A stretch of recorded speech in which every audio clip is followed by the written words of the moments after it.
मुक़द्दस मत्ती की इंजील 21वां बाब। अदखाल यरूशलेम। और जब वो यरूशलेम के नज़दीक पहुँचे और कोहे ज़ैतून पर बैत फज्जे के पास आए, तब यीशु ने 2 शागिर्दों को भेजा और उनसे कहा कि अपने सामने के गांव में जाओ। वहां पहुंचते ही तुम एक गधी बंधी हुई और उसके साथ बच्चा पाओगे। उन्हें खोलो और मेरे पास ले आओ। और अगर कोई तुमसे कुछ कहे तो कहना, ये खुदावंद को दरकार है, और वो जल्द वापस कर देगा। ये इसलिए हुआ कि जो नबी की मार्फत कहा गया था वो पूरा हो। बेटी सयोन से कहो, देख तेरा बादशाह तेरे पास आता है, वो हलीम है और गधे पर सवार है, यानी बच्चे, बल्कि लद्दू बच्चे पर। बस शागिर्द गए और जैसा यीशु ने उन्हें हुक्म दिया था वैसा ही किया, और वो गधी और बच्चे को ले आए और अपने कपड़े उस पर डाले, और वो उस पर सवार हुआ। और हजूम के अक्सर लोगों ने अपने कपड़े रास्ते में बिछाए और औरों ने दरख्तों की डालियां काट कर राह में फैलाईं, और हजूम ने उसके आगे आगे जाते और पीछे पीछे आते और पुकार पुकार कर कहते थे, दाऊद के बेटे को होशाना, मुबारक है वो जो खुदावंद के नाम से आता है, आलम बाला पर होशाना। और जब वो यरूशलेम में दाखिल हुआ तो सारे शहर में हलचल पड़ गई और लोग कहने लगे, ये कौन है? और हजूम ने कहा, ये जलील के नासरत का नबी यीशु है।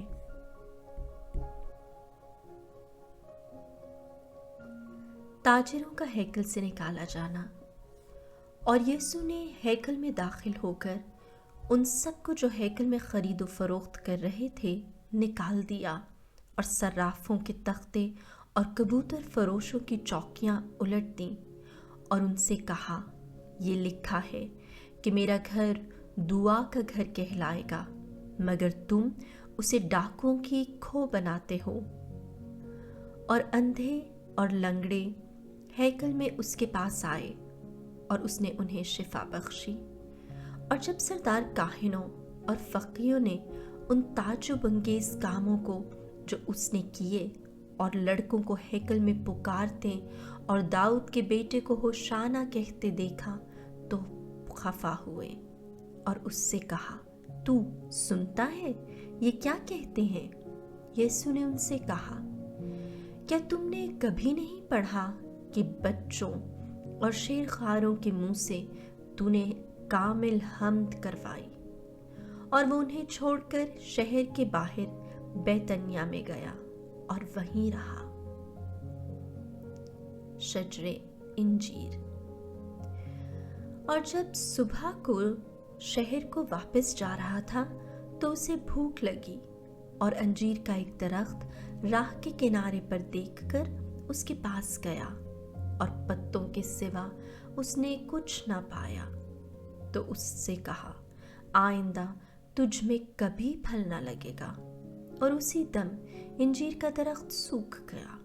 और शागिर्दों ने ये देखकर ताज्जुब किया और कहा कि इंजीर का दरख्त क्यों कर एकदम सूख गया? यीशु ने जवाब में उनसे कहा, मैं तुमसे सच कहता हूँ, अगर तुम ईमान रखो और शक न करो तो ना सिर्फ यही कर सकोगे जो इंजीर के दरख्त के साथ हुआ, बल्कि अगर इस पहाड़ से भी कहो कि तू उखड़ जा और समुंदर में जा पड़ तो ये हो जाएगा। और जो कुछ तुम अपने ईमान के साथ दुआ में मांगोगे वो सब तुम्हें मिलेगा। मसीह का इख्तियार। और जब वो हैकल में आकर तालीम दे रहा था तो सरदार काहिनों और कौम के बुजुर्गों ने आकर उससे पूछा, तू किस इख्तियार से ये करता है, और ये इख्तियार तुझे किसने दिया है?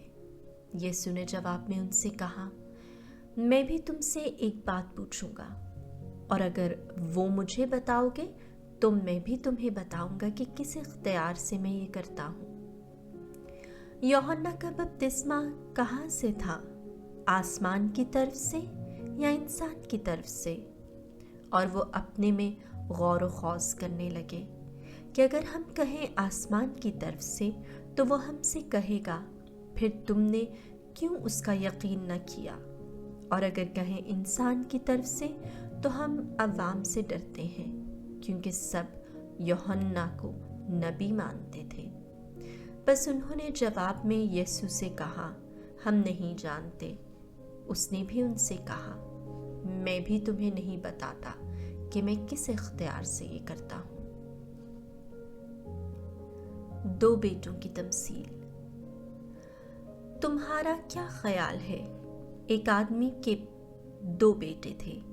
उसने पहले के पास जाकर कहा, बेटा जा, आज पाकिस्तान में काम कर। उसने जवाब देकर कहा, मैं नहीं जाऊंगा, मगर पीछे पछताकर गया। और दूसरे के पास जाकर उसने इसी तरह कहा। उसने जवाब में कहा, बसर जो चश्म जनाब, मगर गया नहीं। इन दोनों में से कौन अपने बाप की मर्जी बजा लाया? उन्होंने कहा, पहला। यीशु ने उनसे कहा, मैं तुमसे सच कहता हूँ कि महसिल और कस्बियाँ तुमसे पहले खुदा की बादशाही में दाखिल हो जाती हैं, क्योंकि यूहन्ना रास्ती की राह से तुम्हारे पास आया और तुमने उसका यकीन ना किया, मगर महसिलों और कस्बियों ने उसका यकीन किया। और तुम ये देखकर बाद में भी ना पछताए कि तुम उसका यकीन कर लेते। बेईमान इजारादारों की तमसील।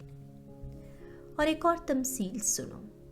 एक मालिक मकान था जिसने पाकिस्तान लगाया और उसके चौगिर्द अहाता घेरा और उसमें कूल्हू गाड़ा और बुर्ज बनाया और उसे इजारादारों को इजारा पर देकर किसी और मुल्क को चला गया। और जब फल का मौसम करीब आया तो उसने अपने नौकरों को इजारादारों के पास भेजा कि उसका फल ले, मगर इजारादारों ने उसके नौकरों को पकड़कर किसी को पीटा और किसी को मार डाला और किसी को संसार किया। फिर उसने और नौकरों को भेजा जो पहलों से ज्यादा थे। उन्होंने उनके साथ भी उसी तरह किया। आखिर उसने अपने बेटे को उनके पास भेजा और ये सोचा कि वो मेरे बेटे की इज्जत करेंगे। लेकिन इजारादारों ने बेटे को देखकर आपस में कहा कि वारिस यही है, आओ इसे कत्ल कर दें और इसकी मीरास ले लें। और उसे पकड़कर पाकिस्तान से बाहर निकाला और कत्ल कर दिया। बस जब पाकिस्तान का मालिक आएगा तो उन इजारादारों के साथ क्या करेगा? उन्होंने उससे कहा, वो उन बुरों को बुरी तरह से हलाक करेगा और पाकिस्तान का इजारा और इजारादारों को दे देगा जो उसे मौसम पर फल अदा करें। यीशु ने उनसे कहा, क्या तुमने नविश्तों में कभी नहीं पढ़ा कि जो पत्थर मेमारों ने रद्द किया वही कोने का सिरा हो गया? ये खुदावंद की तरफ से हुआ है और हमारी निगाहों में ताज्जुब अंगेज है। इसलिए मैं तुमसे कहता हूँ कि खुदा की बादशाही तुमसे ले ली जाएगी और एक कौम को दी जाएगी जो उसके फल अदा करे। और जो इस पत्थर पर गिरेगा वो चूर हो जाएगा और जिस पर वो गिरेगा उसे पीस डालेगा। और जब सरदार काहिनों और फरीसियों ने उसकी तमसीलें सुनी तो समझ गए कि वो हमारे ही हक में कहता है, और उन्होंने उसे पकड़ने की कोशिश की, मगर अवाम से डरते थे क्योंकि वो उसे नबी मानते थे।